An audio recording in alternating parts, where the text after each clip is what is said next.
Bende Mataram. Audiobook, novel silat. Cerita, H. Praktikto. Bab 29. Mendengar suara polisi dan melihat kesibukan orang, si pemuda ningrat mengeringitkan dahi. Terdengar ia menggerutu, "Siapa yang lapor aku berada di sini?" Para pengiringnya, tidak ada yang berani menjawab. Memang salah seorang di antara mereka ada yang lari melaporkan peristiwa perkelahiannya dengan Sangaji. Mendapat laporan itu, Raden Ayu Bumi Gede segera datang dengan berkendaraan kereta berkuda. Mustapa mendongakkan kepala. Ingin ia mendapat penglihatan agak luas. Dia pun termasuk seseorang yang belum pernah melihat wajah istri kaum ningrat tinggi. Selain istri-istri kaum ningrat tinggi itu jarang sekali menjengukkan diri di luar rumah, mereka pun tinggal di dua buah kota kerajaan belaka, yakni Surakarta dan Yogyakarta. Tak lama kemudian sebuah kereta berkuda 4 datang bergeritan. Kereta itu berhenti di pinggir lapangan. Beberapa pengiring lantas menghampiri dan membungkuk hormat. Dari dalam kereta, terdengarlah suara seorang wanita, "Mana dia? Panggil kemari. Mengapa dia berkelahi di sembarang tempat?" Mustapa mendengar suara wanita itu cukup terang. Mendadak sekujur badannya menggigil. Mukanya pucat dan bibirnya bergetaran lembut. Pendengarannya seolah menangkap suatu suara yang telah lama dikenalnya. Diam-diam ia berpikir keras, mengapa dia? Apa benar dia? Masa dia? Tiba-tiba dia tertawa perlahan mengejek dirinya sendiri. Pikirnya pula, kalau pikiran sedang angot mana bisa dia isteriku. Waktu itu Nuraini datang mendekati. Ia mencemaskan dirinya karena kelihatan berubah wajahnya. Menimbang kalau dia lagi luka parah, ia mengira rasa sakitnya tak tertahankan lagi. Maka hati-hati Nuraini minta penjelasan. "Ayah, istirahatlah." "Mengapa?" Mustapa terkejut. Ia menoleh, lalu tersenyum pahit. Setelah itu penglihatannya dilemparkan kembali ke arah kereta berkuda, ia mulai berpikir keras lagi. Kesan pendengarannya benar-benar mengejutkan hatinya. Waktu itu si pemuda ningrat telah menghadap ibunya. Nampak sekali, kalau dia manja benar pada ibunya. Ia menjengukkan kepalanya ke dalam kereta sambil berbicara tak begitu terang. Ibunya, yang disebut Raden Ayu Bumi Gede, terdengar pula berbicara. Lamat-lamat dia berkata, "Mengapa berkelahi? Lihat, kau tak mengenakan baju luar. Kalau sampai masuk angin, apa jadinya?" "Ibu, aku sedang bermain-main." "Bukan berkelahi seperti ibu sangka," si pemuda ningrat memberi keterangan. Lengan Raden Ayu Bumi Gede nampak menjulur dari balik dinding kereta. Lengan itu berwarna kuning manis dan berkesan bersih. Kemudian terdengar Raden Ayu Bumi Gede berkata agak terang, "Pakailah bajumu. Mari kita ke Kadipaten. Ayahmu sudah lama menunggu kehadiranmu." Mendengar suara terang itu, kembali Mustapa terkejut sampai tubuhnya bergetaran. Tak disadari sendiri, mulutnya berkomat-kamit, masa dia? Apa benar ada dua wanita yang mirip suaranya di dalam pagutan hidup ini? Mana bisa? Nuraini yang berdiri dekat padanya, kembali minta penjelasan, "Ayah berbicara dengan siapa?" Mustapa terkejut. Gugup ia menjawab sambil tersenyum pahit seakan-akan mengejek dirinya sendiri, "Pikiranku sedang angot, anakku. Aku teringat kepada ibumu." Mendengar keterangannya, Nuraini jadi perasa. Berkatalah dia menenteramkan, "Bukankah ibu telah lama meninggal dunia?" Maksud Mustapa hendak mewartakan tentang istrinya, tetapi Nuraini mengira dia sedang membicarakan ibu kandungnya. Meskipun demikian, Mustapa tidak berusaha menjelaskan. Kembali ia tersenyum pahit sambil menjenak napas. Seorang pengiring segera memungut jaket si pemuda ningrat yang dibuang Sangaji ke tanah tatkala menungkrap kepalanya. Pengiring itu agaknya hendak membuat jasa di hadapan Raden Ayu Bumi Gede. Dengan mata melotot ia mendamprat Sangaji. "Kau monyet kampungan. Lihat, kau membikin kotor jaket Noromas." Sangaji tak meladeni. Melihat sikap orang, pengiring itu memperoleh hati. Terdorong oleh suatu keinginan hati agar mendapat pujian Raden Ayu Bumi Gede dan mengira pula Sangaji seorang pemuda kampung yang tidak berkepandaian, pengiring itu lantas saja menghampiri dengan membawa cambuk. Dengan sekuat tenaga ia mengayunkan cambuknya hendak menghajar Sangaji sesuka hatinya. Tak tahunya, Sangaji meloncat membela diri. Dengan sebelah tangan ia menangkap lengannya, kemudian tangannya menyapu sambil menyodokkan siku. Tak ampun lagi, si pengiring yang malang itu jatuh roboh terguling. Sangaji nampaknya benar-benar mendongkol bercampur dengki. Serentak ia merampas cambuk itu dan disabetkan pulang balik ke muka si pengiring sampai babak belur berbentong-bentong. Sebagian penonton yang tadi kena gertak dan cemeti polisi, diam-diam memuji keberanian Sangaji. Mereka bersyukur dalam hati, menyaksikan salah seorang pengawal kereta berkuda kena hajar. Tetapi polisi-polisi yang lain, yang menjadi pula pengiring istri Pangeran Bumi Gede, datang membela rekannya. Mereka lantas mengepung Sangaji dan menyerang setengah kalap karena gusar. Sangaji tidak gentar. Dengan cekatan ia menangkap salah seorang di antara mereka, lalu dilemparkan ke udara. Belum lagi orang itu jatuh ke tanah, lainnya terlempar pula. Begitulah saling susul seperti bola keranjang terjun dari udara ke udara. Penonton bersorak gembira, mengagumi keperkasaan Sangaji. Sebaliknya si pemuda ningrat jadi penasaran. Segera ia melompat kembali ke tengah gelanggang sambil membentak, "Hai! Kau masih saja berani ugal-ugalan di depanku?" Terus saja ia menyambar Sangaji yang sedang menerkam dua orang polisi. Sangaji tak menjadi gugup. Cepat ia mendorong dua orang polisi itu sebagai perisai. Maka celakalah nasib mereka berdua. Mereka kena hajar majikannya sendiri, sampai berkaok-kaok kesakitan. Si pemuda ningrat semakin bertambah gusar. Lantas saja ia merangsek maju dengan melepaskan jurus-jurus berbahaya. Sangaji mengelak dan membela diri. Dan sebentar saja, mereka berdua bertempur kembali. "Jangan berkelahi. Tahan," teriak Raden Ayu Bumi Gede dari dalam keretanya sambil melongok keluar jendela. Agaknya pemuda ningrat itu biasa dimanjakan ibunya.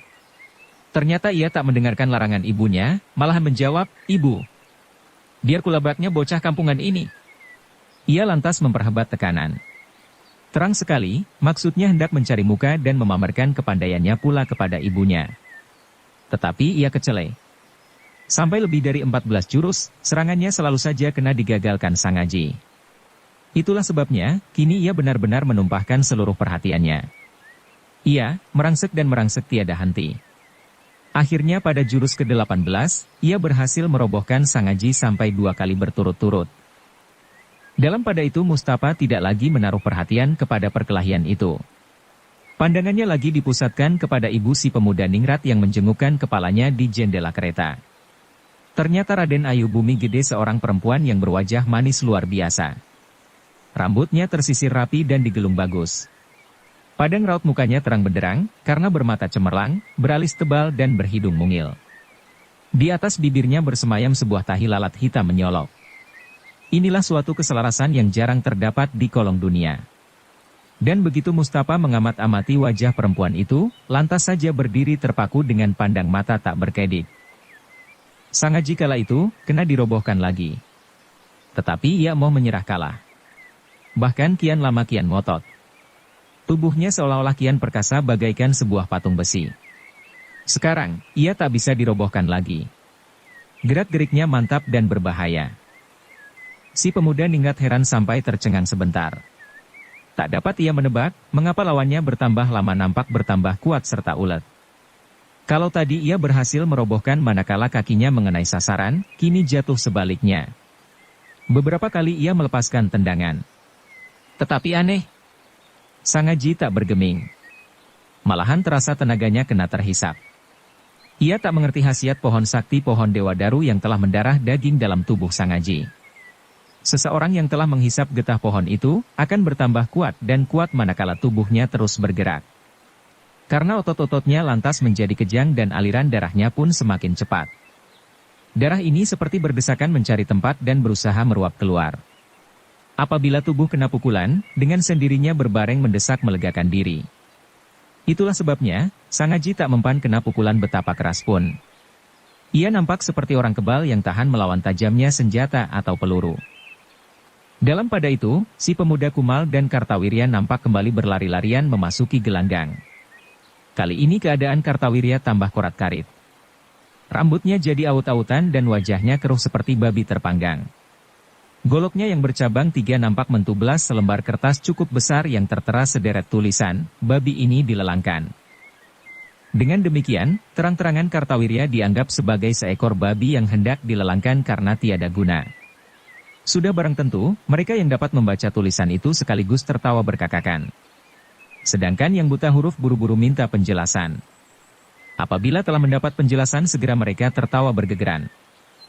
Si pemuda kumal benar-benar hendak mempermain-mainkan Kartawirya sepuas-puas harinya, ia lari bolak-balik sambil meloncat-loncat gesit.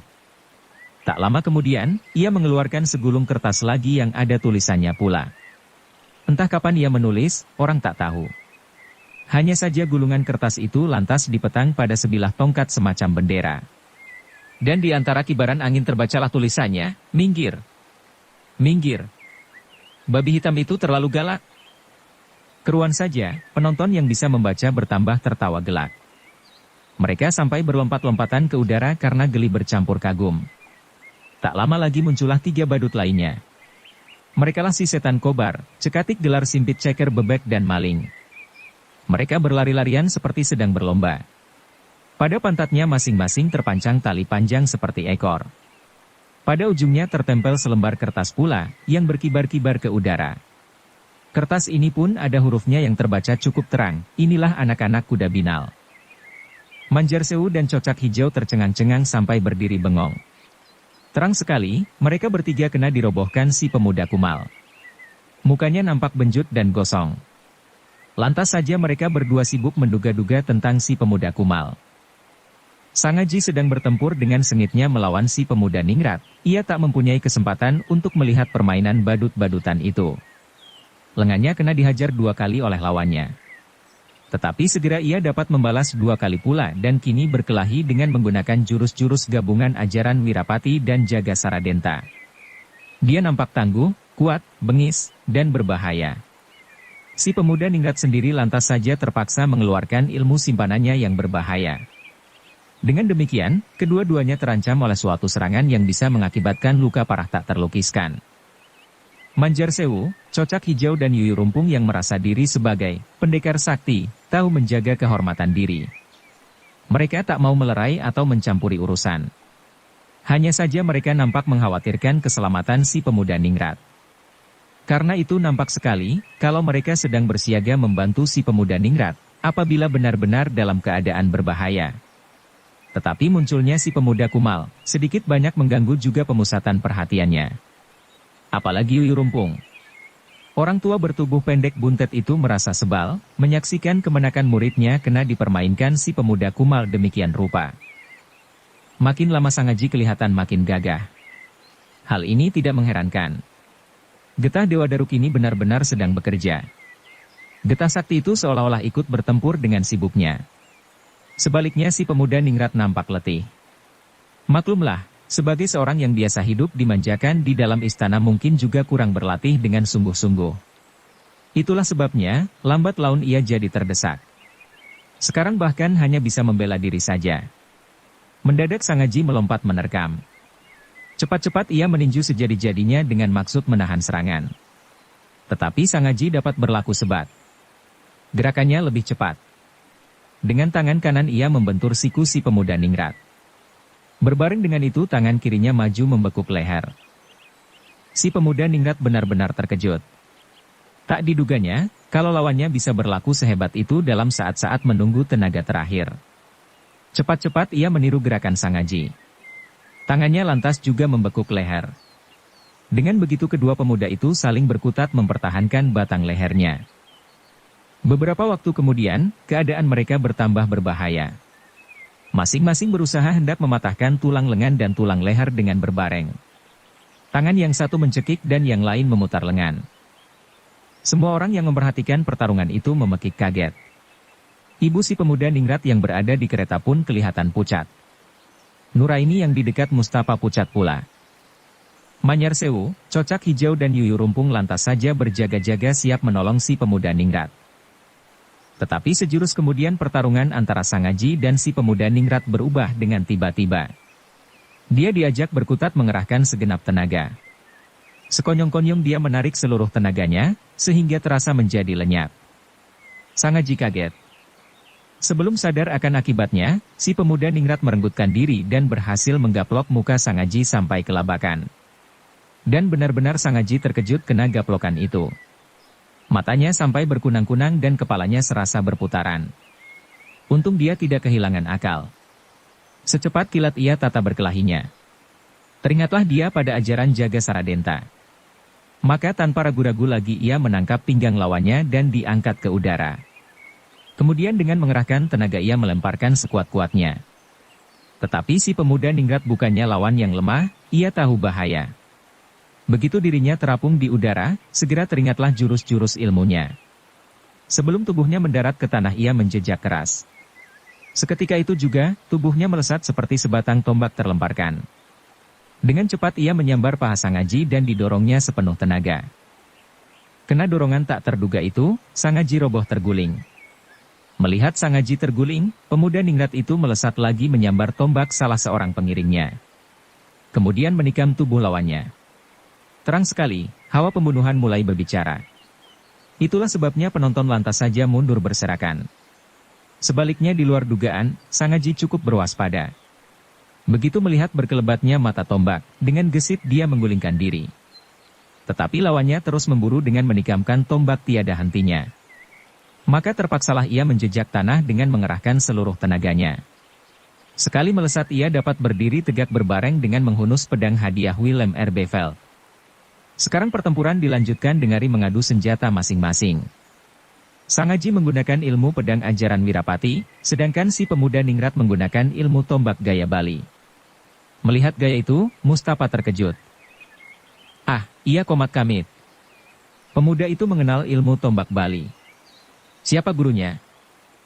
Suasana gelanggang pertarungan kini benar-benar menjadi sibuk tegang. Banyak penonton yang mundur ketakutan. Raden Ayu Bumi Gede sampai pula memekik-mekik menyerukan pertolongan. Mendengar pekik Raden Ayu Gede, Cocak Hijau ingin membuat jasa. Segera ia melesat ke dalam gelanggang pertarungan dan sekali depak berhasil mementalkan pedang Sangaji sehingga terapung tinggi di udara. Sangaji terkejut bukan kepalang. Cepat ia mundur, tetapi kalah gesit. Tahu-tahu ia kena hajar pundaknya. Hebat akibatnya. Selama berguru kepada Wirapati dan Jaga Saradenta belum pernah ia bertemu pukulan sekuat itu. Kecuali kala kena terkam Pringga Sakti. Itulah sebabnya, lengannya lantas saja lumpuh tak dapat digerakkan. Doromas! Minggir! Biar kutamatkan riwayat bocah itu, agar Doromas bebas dari gangguannya, kata Cocak Hijau. Habis berkata demikian, dengan gesit ia meloncat lagi dan menerjang. Sangaji tak berdaya mempertahankan diri. Masih dia berusaha menangkis, tetapi bagaimana mampu melawan tenaga Cocak Hijau yang dahsyat, ia berguling bergelimpangan di tanah. Tatkala itu dalam sekilas pandang ia melihat telapak kaki Cocak Hijau terjun hendak menginjak lehernya.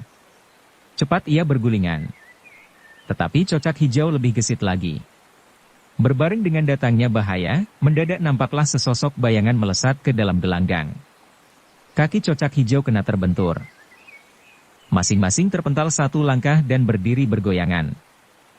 Cocak Hijau terperanjat. Pembela Sangaji terperanjat pula. Mereka lantas saling mengamat-amati. Ternyata penolong Sangaji adalah seorang laki-laki berumur kurang lebih 60 tahun. Rambutnya nampak putih dan sebagian kepalanya tertutup oleh kopiah hitam.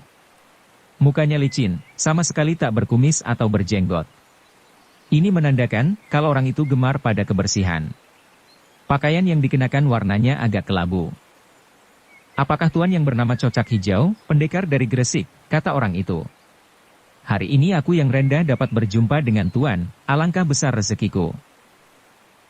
Bagaimana berani kamu menyebut diriku sebagai pendekar Gresik, sahut Cocak Hijau dengan suara parau. Namaku sebenarnya Daeng Malawa.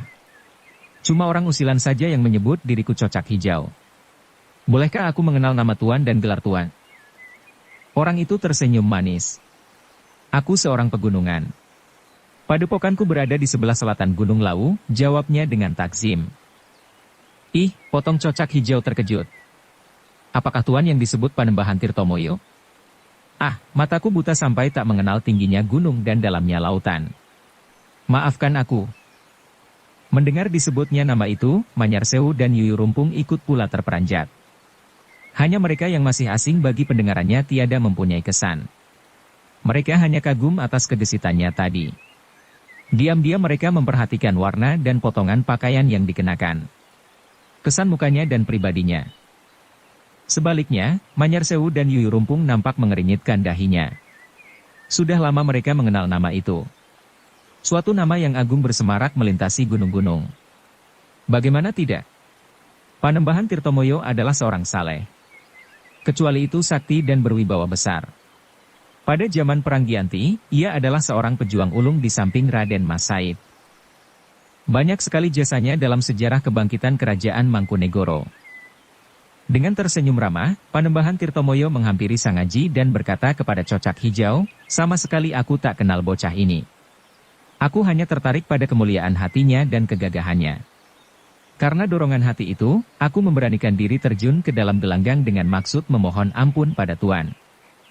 Melihat sikapnya yang sopan santun dan tahu merendahkan diri, semua orang lekas saja terpikat. Cocak Hijau sendiri jadi segan pula. Dengan membungkuk hormat, ia menyatakan persetujuannya. Panembahan Tirtomoyo membungkuk hormat juga dan menyatakan terima kasih berulang kali. Tatkala memutar tubuh hendak meninggalkan gelanggang, mendadak pedangnya bersinar tajam kepada si pemuda ningrat. Berkata angker, "Siapa namamu? Siapa pula gurumu?" Tatkala si pemuda ningrat mendengar nama Panembahan Tirtomoyo, ia sudah menjadi gelisah. Agaknya ia pernah mendengar nama itu.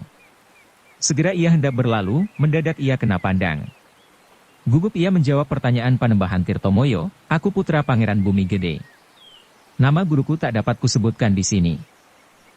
"HM, bukankah gurumu pendeta edan-edanan dari Karangpandan?" bentak Panembahan Tirtomoyo. Untuk mempertahankan harga diri dan menutupi rasa gugupnya, si pemuda ningrat tertawa cekikikan. Ia hendak membelokkan perhatian. Tetapi ia terkesiap ketika melihat pandang Panembahan Tirtomoyo yang menyala seperti sebilah belati menusuk ulu hati. Maka kuncuplah hatinya dan segera ia mengangguk. "HM, memang sudah kuduga, kamu murid adikku," kata Panembahan Tirtomoyo. "Bagus benar kelakuanmu. Apa kau tak pernah menerima petuah gurumu? Apa kau tak pernah menerima pesan-pesan sumpah suatu perguruan?" Pemuda ningrat itu tampak berubah air mukanya. Benar-benar hatinya kuncup kena pandang Panembahan Tirtomoyo. Selagi dia kebingungan, mendadak ibunya memanggil, "Ayo pulang. Apalagi yang kau tunggu?" Lega hatinya mendengar panggilan itu. Dengan demikian ia mempunyai alasan untuk meninggalkan lapangan. Tetapi teringat akan kata-kata Panembahan Tirtomoyo, kalau gurunya adalah adiknya ia jadi cemas. Khawatir jika sepak terjangnya pada hari itu terdengar oleh gurunya yang sok edan-edanan, segera ia mengubah sikapnya yang keagung-agungan. Cepat-cepat ia membungkuk memberi hormat kepada Panembahan Tirtomoyo seraya berkata takzim, "Paman mengenal guruku. Karena itu, sudilah Paman datang berkunjung ke rumah pondokanku di kota ini. Ingin aku mendengar petuah-petuah Paman yang lebih mendalam. Pasti ada guna faedahnya bagiku." Panembahan Tirtomoyo bukanlah seorang anak kemarin sore. Ia seorang yang mempunyai pergaulan luas dalam kalangan ningrat.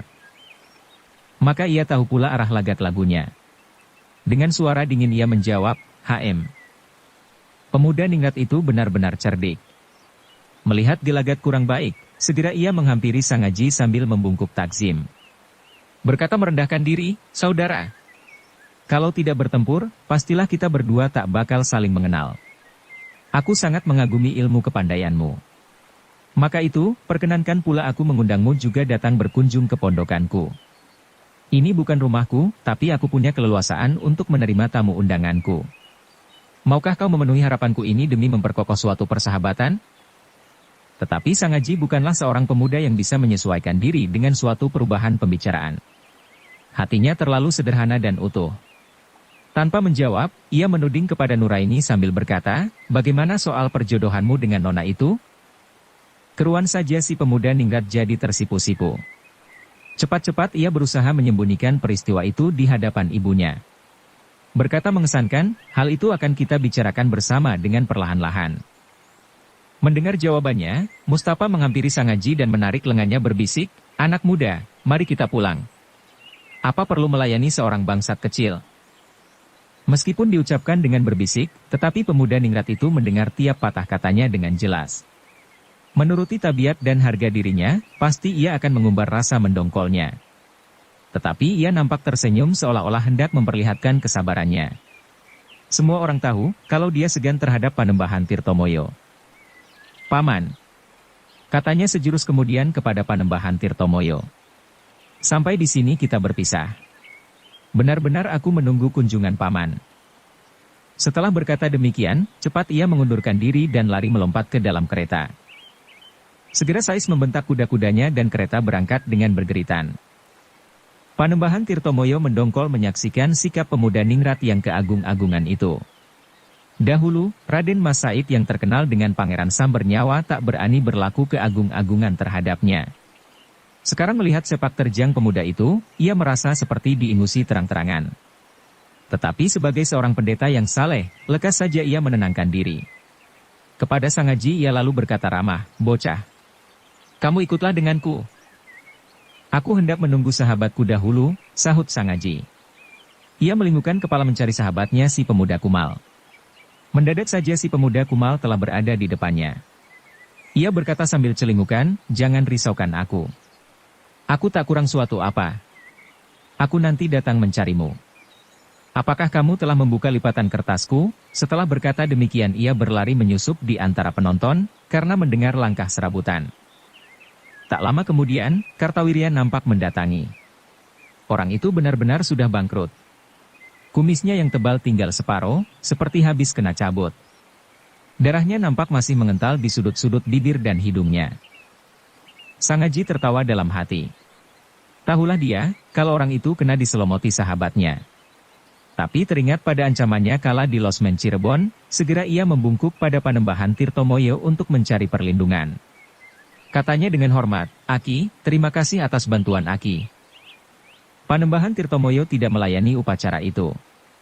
Sebab ia menangkap pergelangan Sang Haji, kemudian dibawanya berlalu meninggalkan gelanggang. Cepat sekali jalannya, sehingga tahu-tahu sudah berada di jalanan kota sebelah timur. Makin lama makin cepat langkah Panembahan Tirtomoyo. Ia seperti hendak menguji kecakapan Sang Haji. Ketika menyaksikan napas Sang Haji tetap berjalan dengan wajar dan sama sekali tidak berangsur, diam-diam ia heran. Untuk mendapat keyakinan, ia kini mengajak Sang Haji berlari-larian. Bersambung ke bab 30. Dukung kami dengan subscribe, follow, like, komen dan share. Terima kasih.